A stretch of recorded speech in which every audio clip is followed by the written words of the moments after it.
Tonight on Bondi Rescue. 6 friends are drowning in a rip, but there's only one lifeguard to save them. Brooke races against the blokes as the lifeguards go head-to-head in an Ironman race. I was out of form early, let me tell you. And it's payback time for Whippet as Kerbox gets sweet revenge. Are you off home and away? I was, yes. Stay tuned.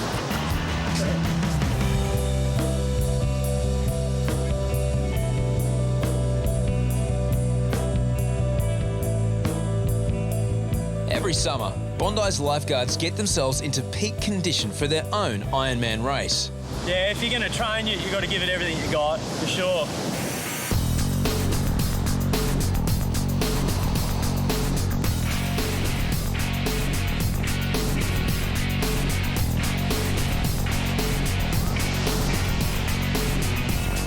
Bit of competition gets all the boys and Brooke going. Brooke's definitely a big favourite. If it's flat, I reckon she'll kill it because she's a great swimmer.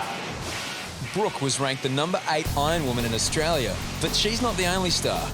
Scotty Thompson was placed in Australia's top 3 Ironmen for 3 years running. The only problem that's going to stop me is my calf. I tore it last year at the state titles in the Masters events. When I was a kid, I used to watch Scotty Thompson on the TV and the Uncle Toby's racing Trevor Hendy, and I used to really look up to all those guys. I think Scott will be hard to beat. Even though he's one of the back markers, he's pretty talented and he's still pretty fit for a 40-year-old. Bisho was recent Australian belt swimming champion, and Deano is among the best surf swimmers in the country. But for rookie Blake, the Ironman race will be his first. I've got nothing to lose and everything to prove, so it'll be good fun. The race brings their competitive streak to the fore. Lunch breaks and days off are spent sneaking in that extra training that may give them an edge. I have seen lots of people doing sneaky training. You see guys running the soft sand after work. Reidy seems to think he's the favourite, so... Here he is now. Secret training! He thinks it's the Olympics. Yeah, I've been training pretty hard. Hoping to do a little bit better than last year. He's going to blow a gasket for sure. The winners will go through to compete in an upcoming regional lifeguard challenge. But for Chapo and Reidy, there's something else riding on it. Got a bet with Chapo. It's a case of Corona, which aren't cheap. Me and Chapo always usually sort of bet on stuff. When I first started, he used to absolutely flog me. And now I'm sort of starting to catch him a little bit. It's going to be tough. I wouldn't be betting him if it was easy, so I need a little bit of a challenge. So I think that he's maybe got what it takes this year. We'll just have to wait and see. I wouldn't want to lose to me. Ball sports are big on Bondi.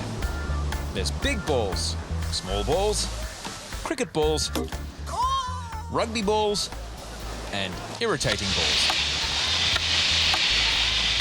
I'm so sorry, but you can't play this year. Hi. Just you can go down the beach a little bit. It's just the noise. Anyway. The noise drives me insane, and I have to stand there. Yeah, I have to be here because there's a rip here. But not all ball sports are harmless. After backpacker Thomas joined in a game of soccer, things went very wrong.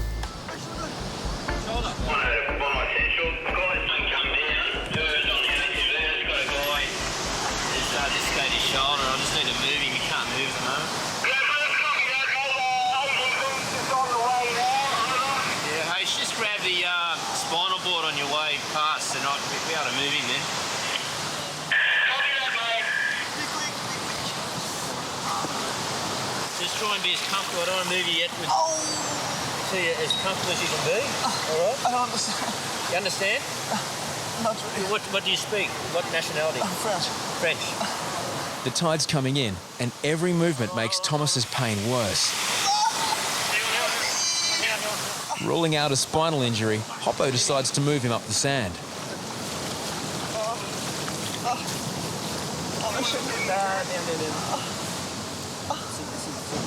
Say, I need an ambulance as well.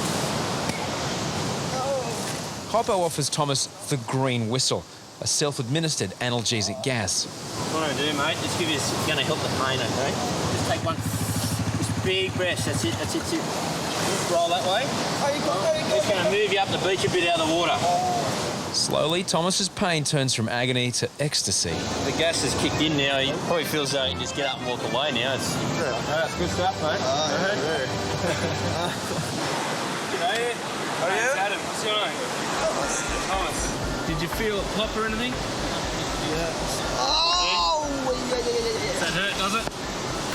The easiest way to drown is dislocating your shoulder in the water. You just can't physically move or lift any arms. Yeah, I've dislocated mine once before. The left one doing a rescue, we got dumped and my body weight went through and dislocated my shoulder. It's one of the most painful things you can get, I think. We're going. After sustaining a soccer injury, Thomas could be out for the rest of the season.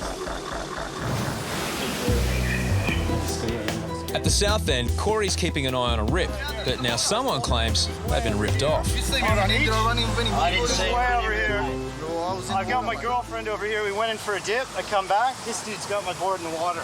Yeah, it was floating in the water. Well, it was up with tunnels. Why are you making it up on my line? I'm not. Well, maybe someone else took it in and I seen it in the water, and so I just jumped on it. Okay, whatever. What do you mean, whatever? Thanks for returning it. Irrespective, I can't do much about it. I know. Keep an eye on these guys. Police all the way along the beach if you want to talk to one of them. But I'm not lying to you. But listen, I'm not lying to you. I swear to God, I found it in the water. If you want, I'll take you in the bush. Suddenly, Corey's got something much more important to worry about. 6 friends are caught in a rip. Some can barely swim. All right. Somebody hold on the board. Everyone agree. But with 6 rescue victims and 1 lifeguard, Corey faces a dilemma. As 5 of the men struggle towards the rescue board, one man looks like he has no chance of making it. Should Corey risk leaving the others to save him? Looks like Corey's got his hands full down at Backpackers. I need you there, ASAP. It looks like he's got at least 6. Go now. Corey is faced with the dilemma of rescuing 6 swimmers caught in a rip. As 5 men struggle towards his rescue board, it looks like the 6th won't make it. Corey suddenly breaks with procedure and abandons his board to save him. He grabs the man from behind to prevent being dragged under himself. Reidy races in to give Corey a hand. Swimming in a stupid area. See the signs? Just hold on to the board, please. Blake and Deano provide more backup. As the group clings to the rescue boards, the situation is still precarious. Now, the job is to get them to shore. Come back. That's it. Lay right down. You got to lay on his arms, mate. Sorry, it's embarrassing. That's it. Here we go. Tom brings in the man who almost drowned.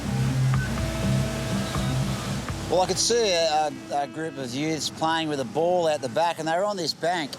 I tried to whistle them. I could see a disaster unfolding, like in slow motion. And I think I had about 6 of them hanging onto the board, and there was one guy who was about 3 or 4 metres away who was in all sorts of trouble. Well, I was kind of struggling to swim. It's getting a bit too deep now. I couldn't swim properly. Yeah. I think we'll just relax. Relax just a little bit. You know, sand looks good right now. A small innocuous rip like this, you know, I wouldn't have thought that there was going to be any trouble this afternoon. So it just shows you that, you know, you can never tell when danger's going to strike. Blake was one of the first ones to come out and give me a hand. He ran down from the tower, apparently. You heard the call that there was a little bit of action here. So it shows you how keen he is. He got here really quick. He went well. Yeah, he brought one straight in onto the bank. He knows what he's doing. He's a quick learner, the kid. The Penrith Pro. Half an hour later, the 6 schoolmates are playing ball, safely on dry land.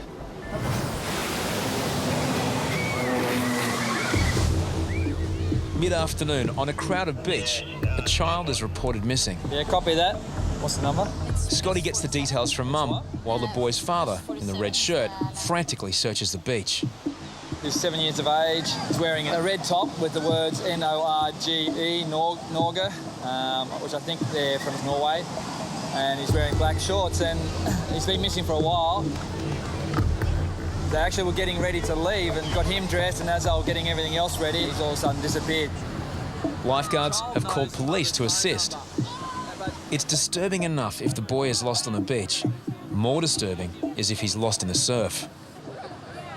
At this stage, we've still got to be mindful that, you know, he could have decided to quickly go for one last dip. So we've got to keep watching the water as well as looking around for the child as well. On a crowded Bondi, searching for a lost child is like trying to find a needle in a haystack. Police officers have turned up. Before Ormond Street. Could he walk back up there, do you think? Is it possible, though? While the boy's mother talks to police, his brother plays nanny. We've just got a lost kid, just a boy, 7 years old, named Yorkin, wearing a red T-shirt. He was last seen about half an hour ago. Thank you. Then Scotty gets the news everyone's been hoping for. Harry's just announced that they found a lost child, so that's excellent news. The mother will be relieved. I think they found your brother. Yorkham was found by police walking alone in the back streets of Bondi. There you go. Thank you very much.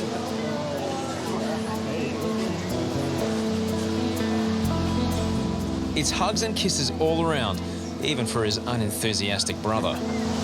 We arrived in Australia this morning. We just went to the apartments and then directly to Bondi Beach. That meant I was especially worried because he's never been in Australia before. I've only been there for a few hours, actually. Well, it's great that he's been found anyway. I know it's like. I've got 4 children of my own, so I know what it's like when your mum goes missing. It's terrible. So I'm just glad it's all worked out well. Thank you very much. That's all right. It's a pleasure. Welcome. Conditions are ominous for the Lifeguards Ironman race, due to begin in an hour. Yeah, we just had a big storm come over, so it's going to make it interesting. The wind's got up again now after the storms. Being struck by lightning isn't the only thing to be nervous about. It's dark and it's eerie and probably looks a bit sharky out there as well. And we had a shark this morning out of Bondi at 9 o'clock this morning, so... That was this morning. What about now? Got a problem. A couple of groms just got out of the water at Bronny and reported a shark over there. Gromit saw a shadow in the water. Oh, I've seen a shadow. We know all about the shadows. Oh, well, we can't call it off then. Can't go. Can't call it off on a shadow. Shadow's too shady for us. A confirmed sighting, otherwise it's on. The Ironman race is a handicap, but there's one quirky rule. Whoever wears fancy dress gets to start in pole position. So what is in Kerbox's bag? Here comes a rooster. He's not going to be able to run in that, surely. One at Tama, come in, get your board, and then you don't have to paddle back around the buoy, you just come straight back to Bondi. The front markers, including rookie Blake, set off on the first leg, a 3K run. Kerbox has another secret weapon up his sleeve. He's cheating a lift to his house right near the end of the first leg. Okay, go. Oh, look at the face is it? As the second group leaves, Kerbox's bird-brain plan is in full swing. But then it hits a snag. Where's my stuff that was just here? His goggles and shorts have gone missing. Did you see some shorts and that was As the genuine competitors near the end of the first leg, the strain shows. I'm out of form. I was out of form early, let me tell you. Baby, in the summertime, that is where I'll be. Lifeguards in the Ironman race are also competing for a spot in the upcoming regional championships. Back at the start, the third group, including Brooke, the only woman in the race, wait for starters' orders. For Reidy and Chapo, there's also a case of beer up for grabs. Good luck, mate. That's 4 minutes. Meanwhile, Kerbox's plan continues to unravel. I'm trying to find a gift. He still can't find his goggles. It's all gone pear-shaped.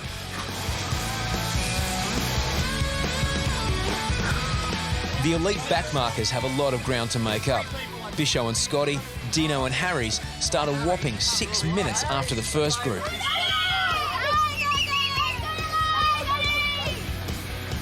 Go, Billy. You're the king of the Reds, pal. Billy, come back, mate. Kerbox has found most of his gear. But what did happen to his goggles? Well, I hit his goggles, so he's not too happy. He'll be fine, they'll be fine. As long as I have it and get their home safely, that'll be good. At the end of the first leg, rookie Blake leads the field. There you go, Blake. Good. We should finish right here on sweet. Reidy hits the beach with Chapo nowhere in sight.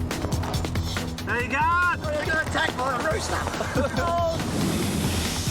The second leg is a 1K ocean swim. At the first buoy, Reidy hits a traffic jam. Chapo's not far behind.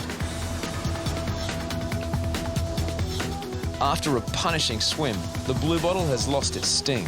Oh, that's it for me. The boys are all on my tail now. Brooke is holding her own against the men. At the end of the swim leg, Bisho and Deano have made up ground, but they're feeling it. I'm hurting.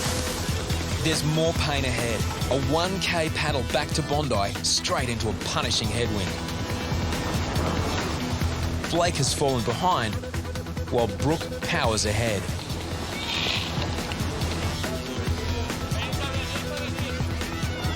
First out of the water and first over the line is 42-year-old Scotty. 37-30. Well done, mate. I was unreal, eh? Bisho and Whippet fight for second spot. Go, Whippet! 37-51. Old Sea Dog, too good. Too much experience. I suppose all the years of paddling aboard has really helped me get through those conditions. Chapo's tensed out of the water. Brooks close behind with a good lead on Reidy.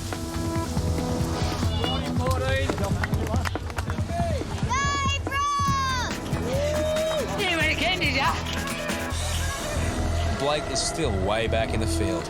Paddle, mate, paddle. Nearly home. You could have paddled the Penrith by now. Back on the beach, Chapo can almost taste the beer Reidy now owes him. Yeah, I just kind of put my head down and went and smashed him. Okay. Well done, mate. Finished. Picked up, Blake finishes second last. But at least he's beaten one old salt. Reidy must have picked my board, one handle. Very nasty. I tell you, there's nothing more terrifying than going around that point at night. It's horrible. Did he come second? Did you come third?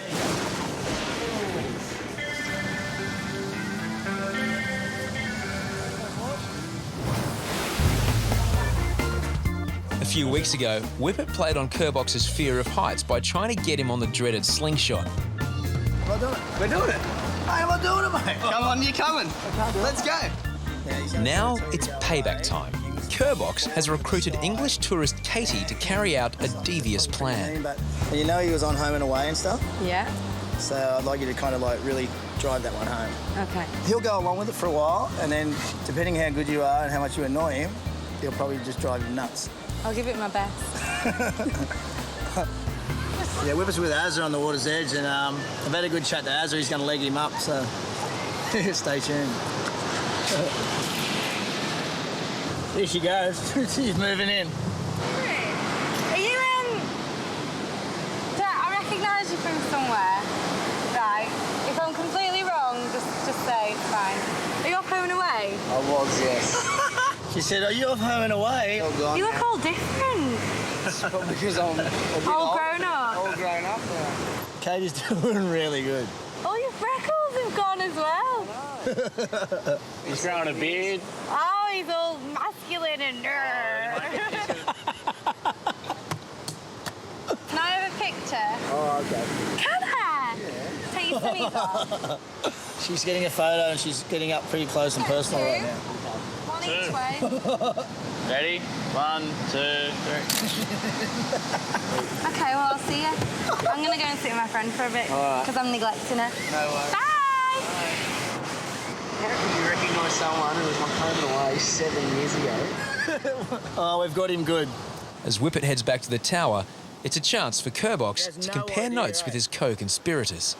Did you hear what he's been saying on the thing? I'm listening to every word. He's got no idea. He thinks he's on. Yeah, I know. Fully. See you, mate. Ronnie roving to Whippet. Are you coming down in a minute? We need the megaphone down here. I'm just coming back down now. Katie's just spotted him and she's ready for round 2. She's got him hook, line and sinker. Hi! Have you got a girlfriend? I do have a girlfriend. Yeah. Yeah, he was honest. She's asking him out now. So what are you doing tonight? What are we doing tonight? I don't know. Do you think I look like a pretty English girl? Right. How do you wear your hair when you go out? And what? And then am I going to meet you later? I don't know. I think she's starting to get to him a little bit now. What if I'm going somewhere with my girlfriend? But you never said that you were when I asked you.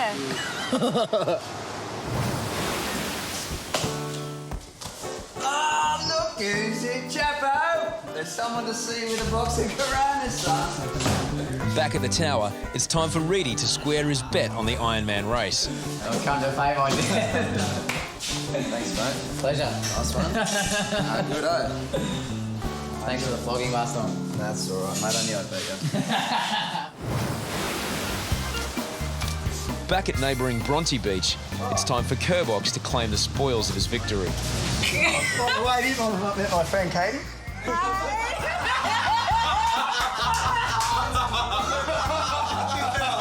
That's pretty good.